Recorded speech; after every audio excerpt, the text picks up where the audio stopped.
speaking of crimes, Yes. lawlessness, Speaking of international crime, speaking of lawlessness. war, all that stuff. So there's a report in Rolling Stone. This is really something. So recently, Krystal, I don't know if you've been noticing this, but there's been a number of instances where Republican politicians, high-ranking officials, have come out and they've said in no uncertain terms that we should wage war against Mexico.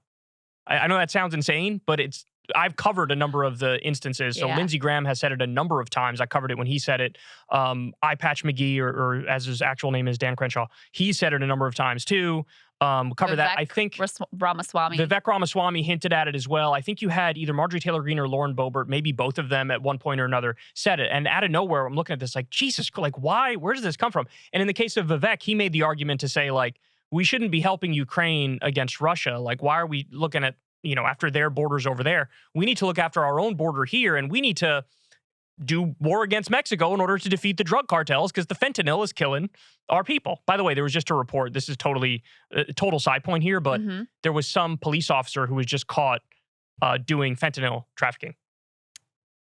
So are we going to wage war against the police officers or what? Anyway, so Trump apparently comes out. This is according to Rolling Stone. He asks his advisors for, quote, battle plans to attack Mexico if reelected. And they go on to explain in detail, exactly why and what's going on here and how it has to do with the drug cartels and how it has to do with the fentanyl trafficking. And of course, AMLO, the president in Mexico, has said a number of times since all this chatter, like, are you guys insane? Like, no, I don't approve this. No, we're not like a colony of yours. We're a sovereign nation. Basically, like, piss off. And he made it sound like I will do a crusade against the Republican Party because it's all coming from Republicans. He's like, I'll do a crusade against you guys if you guys keep this going. I'll make sure nobody of any sort of Mexican or Hispanic origin ever votes for a Republican ever again. Like, you're really talking about invading your neighbor. And we have so many trade deals with them. Like, we have so much cooperation between Mexico and Canada are arguably our closest allies, right? I mean, they're on our border. Yeah. And talking about, and by the way, hilarious that anybody ever thought for a split second that Donald Trump was anti-war. Yeah. Right? Well, I do think that's okay. So first of all, obviously it's insane, outrageous, just openly floating in illegal war against our neighbor. Total insanity. Apparently also there was some reporting that he asked for, ideas and plans during his last administration that some of his military advisors were like, are you crazy? Yeah, let's no, not don't do that. So that's number one. Number two, to your point, I think it shows the limits of any sort of horseshoe anti-interventionist policy between the left and the right. Because they may be Ukraine skeptics, but it's not because they have a principled anti-interventionist or pro-peace stance. It's no, this is the wrong war. We actually want to have a war with China and Mexico. Exactly. That's where our hearts really are. No, we're wasting our money and our weapons in Ukraine when we really need to use them to fight drug cartels in Mexico and and China, because they're on the rise to be the next superpower. Right. Yes. Exactly. Yeah. And it's those are just as devastating, if not more devastating. Yeah. Worse. China. I mean, you're talking our neighbor and China, which is a real, rising superpower. Horrible, horrible, horrible. So it just shows you, listen, last time around in 2016, it was build the wall. He clearly made that a centerpiece. It was a real touchstone. That sort of lost its juice because number one, he didn't actually really build the wall. Number two, I think everybody sees that was a silly solution to start with. And it goes again to the fact that Republicans love to pretend like these problems are these sort of individual good versus evil. If we just go after with all our American firepower, the bad guy, then it's going to solve the problem.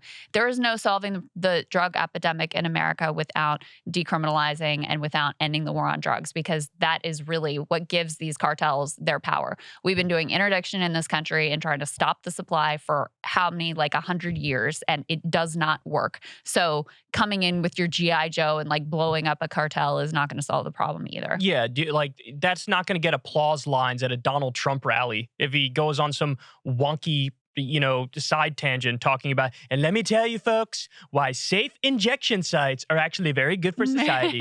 Let me tell you, folks, rehab is a wonderful thing. We love our people going to rehab, don't we, folks? Like, this is not something, doesn't get the applause line. It's not the, yeah, I'm a tough guy Republican type thing. And so what you're left with is this, like, maybe we should invade our neighbor. Maybe we should invade our neighbor. It's terrifying, man, because, I mean, Jesus, you get the sense, like, war truly is deeply bipartisan. It's just different targets. You know what I mean? It's just different targets. Who's the bad guy country? Who do we want to spend, now, who do we want to prop up the military industrial complex and send them trillions more dollars to go and fight? I mean, in some ways, credit to Biden, right? Because he massively, massively reduced the drone war. He pulled the troops on the ground out of Afghanistan, but we're still in Iraq.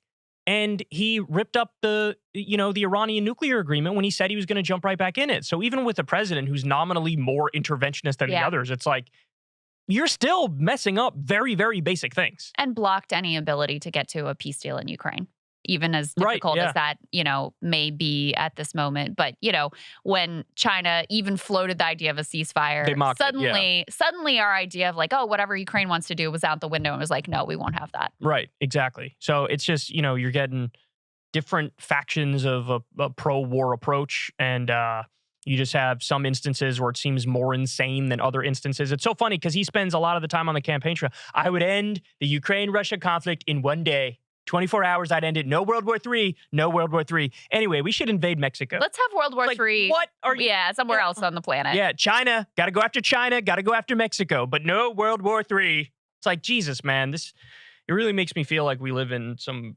fiction-based thing, you know what I mean? Like it feels increasingly surreal. Yeah, it also really makes me want to move elsewhere. There is that as well.